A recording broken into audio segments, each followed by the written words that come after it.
कैसी थी द्रौपदी की सुहाग रात। क्या आपको कभी ये ख्याल आया है कि 5 पतियों वाली द्रौपदी की शादी की पहली रात कैसे बीती, या फिर द्रौपदी ने 5 पांडवों के साथ पहली रात कैसे बिताई और 5 पतियों के साथ उसने अपना पत्नी धर्म कैसे निभाया। दरअसल इस कथा की शुरुआत होती है द्रौपदी के स्वयंवर से। स्वयंवर जीतने के बाद जब अर्जुन अपने 5 भाइयों के साथ द्रौपदी को लेकर माता कुंती के पास आए, तो माता कुंती ने द्रौपदी को बिना देखे ही कह दिया कि जो भी लाए हो उसे 5 भाई आपस में बांट लो। माता की बात सुनकर सभी पांडव एक दूसरे को देखने लगे, और जब माता कुंती ने द्रौपदी को देखा तो युधिष्ठिर से बोली, अब तुम ही इसका कोई उपाय बता सकते हो। परंतु युधिष्ठिर भी इसका कोई हल निकाल न सके। इसके बाद जब इस समस्या का कोई भी हल नहीं निकाला गया, तो श्री कृष्ण के कहने पर यह निर्णय किया गया कि द्रौपदी 5 पांडव से विवाह करेगी।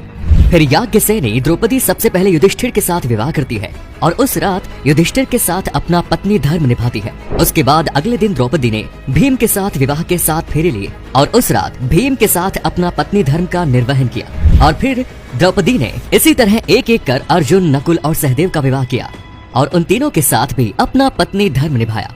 अब आप सोच रहे होंगे कि जब द्रौपदी ने सबसे पहले दिन युधिष्ठिर के साथ रात बिताई, तो फिर वो बाकी चारों भाइयों को वो कुंवारी कैसे मिली होगी। तो दरअसल ये भगवान शिव के वरदान का चमत्कार था। द्रौपदी पूर्व जन्म में एक राजकुमारी थी और वो कम उम्र में ही विधवा हो गई थी। विधवा होने के बाद उसने भगवान शिव की तपस्या आरंभ की और कुछ सालों बाद भगवान शिव उसकी तपस्या से प्रसन्न होकर उसे वरदान मांगने को कहा।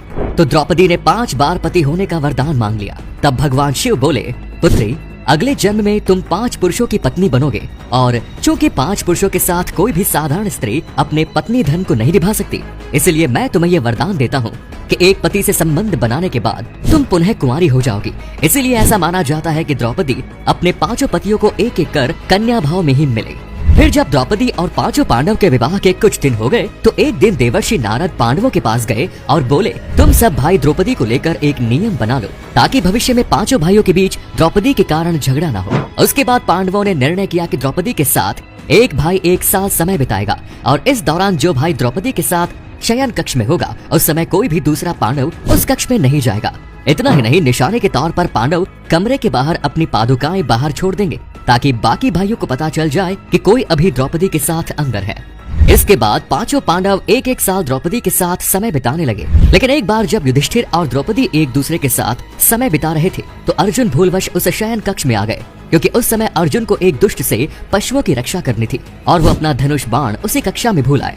और जब उन्हें एहसास हुआ कि उन्होंने इस कक्ष में आकर नियमों का उल्लंघन किया है, तो अर्जुन ने अपने क्षत्रिय धर्म का पालन करते हुए 1 साल के लिए राज्य से बाहर चले गए।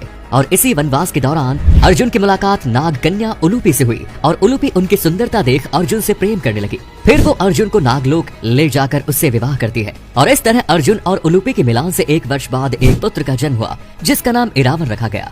तो ये थी 5 पांडव और द्रौपदी के मिलन की कथा। अगर आप देवर्षि नारद के द्वारा पांडवों के बनाए गए प्रेम नियम के बारे में जानना चाहते हैं, तो नीचे कमेंट्स में अपनी राय जरूर दें। धन्यवाद।